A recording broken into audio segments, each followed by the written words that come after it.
Tinatakot pa ako noon na, idedemanda kita. Pero hanggang ngayon, wala. Yes, tama po ang narinig ninyo. Itlog, isang malaking itlog. Puro satsat, puro salita. Bisaya pa kinalaban.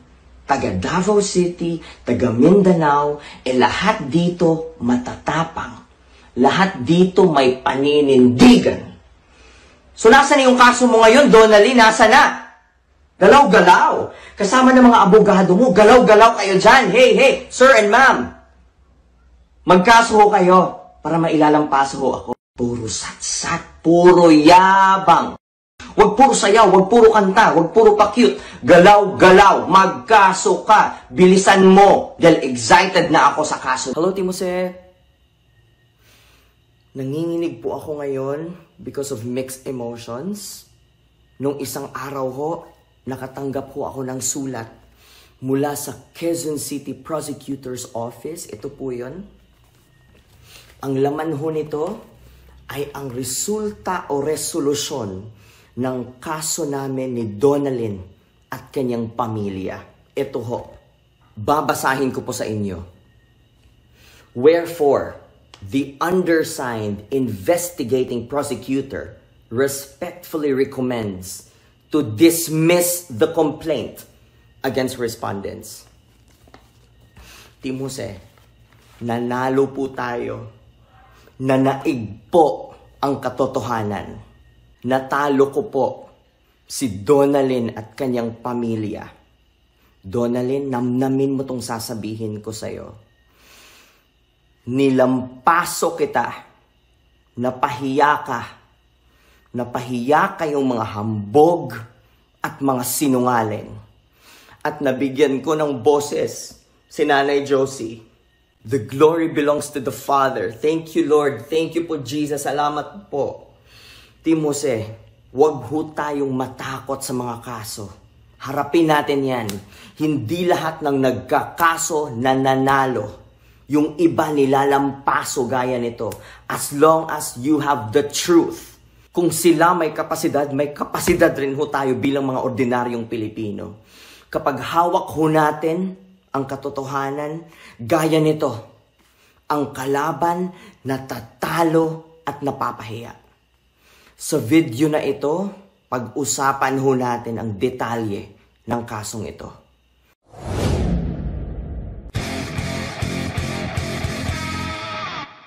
Matapos kong isiwalat ang kahambugan ni Donalyn noong August 8, 2021, kinasuhan po ako ni Donalyn at kanyang pamilya dahil gumagawa lang daw ho ako ng kwento. Ako daw ho ang nagsinungaling at sinisira ko lang ang kanyang reputasyon. Narito po ang mga kasinungalingan nila sa kaso namin, kung paano nila pinagtakpan ang pagkamatay ni nanay sa kalsada bilang homeless. Eto. Number 1. Hindi raw homeless si nanay.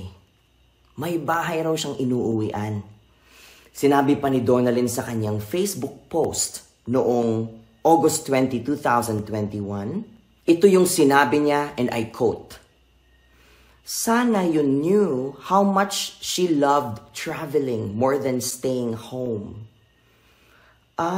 So ang pinapalabas ninyo, kaya pala nasa kalsada si nanay dahil nagta-travel lang siya, nag-i-enjoy siya. Wala na nga siyang makain, wala siyang pambili ng gamot, pero ang pinapalabas pa rin ninyo, nagta-travel lang siya. Donalyn, naririnig mo ba sarili mo? Naririnig niyo ho ba ang sarili ninyo? Okay lang ho kayo? Nakakatulog pa ho kayo? So, nagta-travel lang si nanay. Kahit may sakit at gutom. Wow!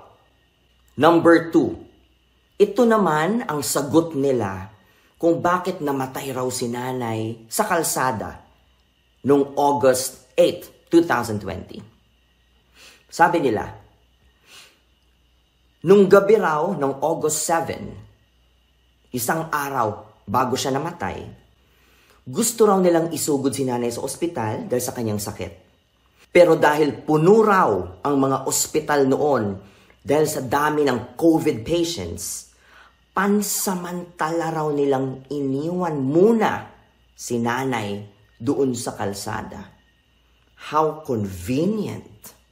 Seryoso ka, Donalyn? Seryoso ho kayo, ma'am and sir? Pero teka, kasi pinapalabas ninyo na hindi siya homeless. Meron siyang bahay na inuuwian. So bakit hindi nyo lang ho siya inuwi dun sa bahay na yun muna? Kasi may bahay siya, sabi nyo. Bakit iniwan nyo pa siya sa kalsada ng pansamantala?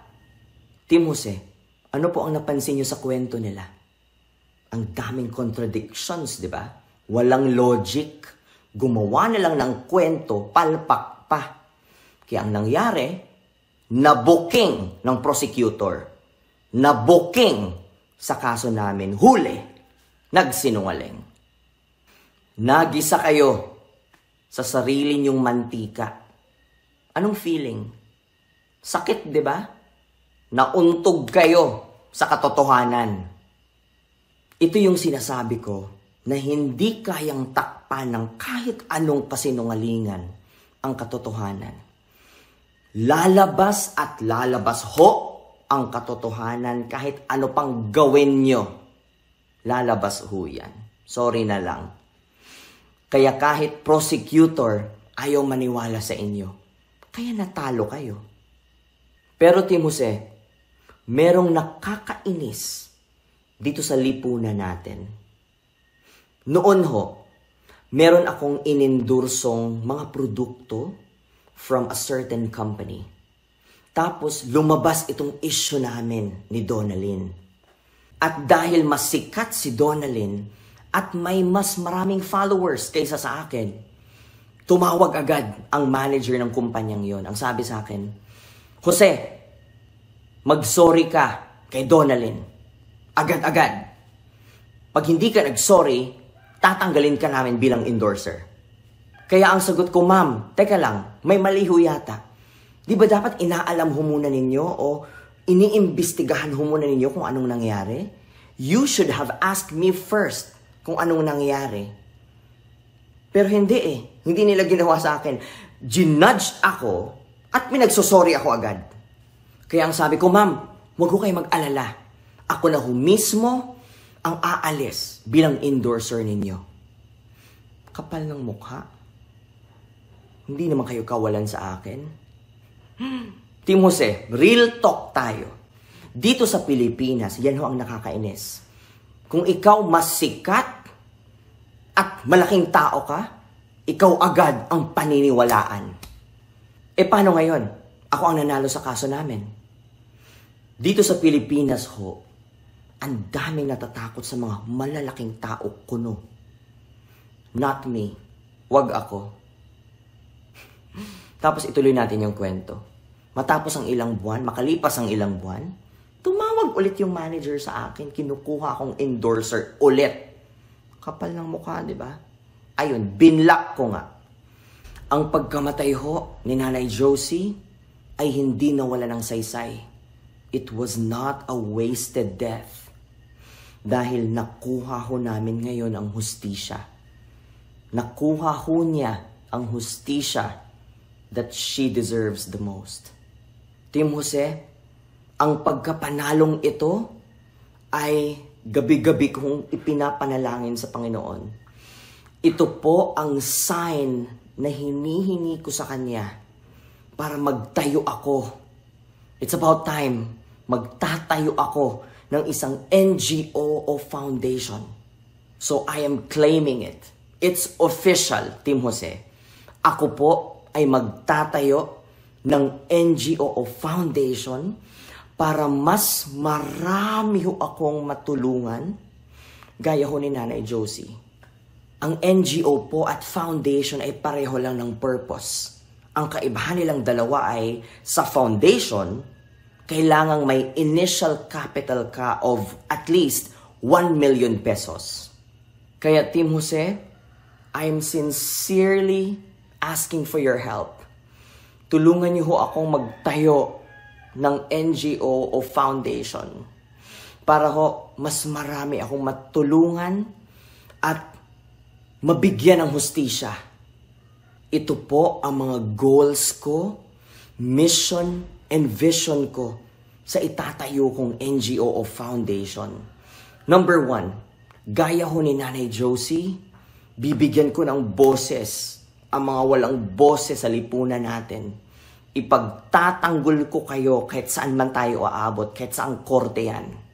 Number 2, tutulong ako sa mas maraming homeless, mas maraming tao, para maging productive sila at makabalik sila sa lipunan natin.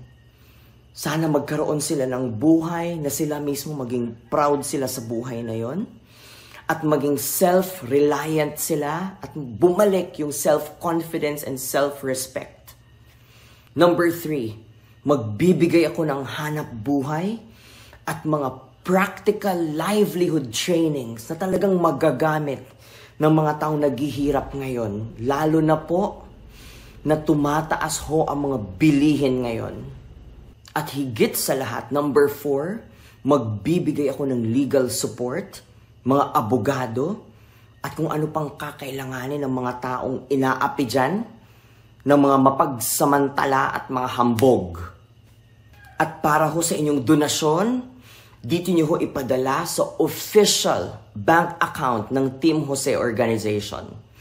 I will register ho this bank account under the NGO or foundation, which means lahat ng donations na malikom namin will be recorded, accounted, and reported sa government. Meron ho tayong accountability at transparency. Wala hong masasayang sa pera ninyo kahit piso. Team Jose, ito na ho yun. It's a Metro Bank account. Account name, Jose Halurina. Account number, 339-333-919-0870. Team Jose, simula ho noon hanggang kahapon, I am very proud to say na hindi ho ako humingi sa inyo ng donations kahit piso. Pero ngayon ho, ang NGO kasi o foundation ay isang malaking proyekto. Hindi ko na ho kaya ito mag-isa. So, please help me ho. I sincerely need your help. I can assure you po that every peso will be accounted. Dilian ho ang tumatak sa akin nung ako ay nag-aaral sa kolehiyo sa UP Diliman, that there should be accountability and transparency. I would love to be a role model for everyone at ayoko pong ipahiya ang aking paaralan at ang aking mga propesor. Ngayon, taos-puso akong nagpapasalamat sa aking legal team at sa lahat ng mga abogadong tumulong sa akin. Special thanks to my loving wife, Mami Daugta. Daghang salamat, Mami, sa support. Thank you very much. Maraming salamat rin ho sa bawat isa sa inyo, Team Jose, sa mga taong nandyan noon hanggang ngayon. Hindi ako iniwan, naniwala sa akin, nakipag-away dyan sa comment section just to defend me. I feel so grateful and blessed. Maraming salamat po sa inyo.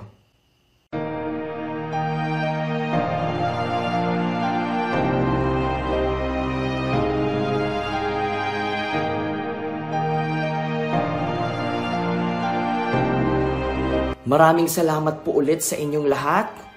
Congratulations sa ating lahat, Team Jose. Yes, nanalo tayo. Mabuhay ang mga ordinaryong Pilipino.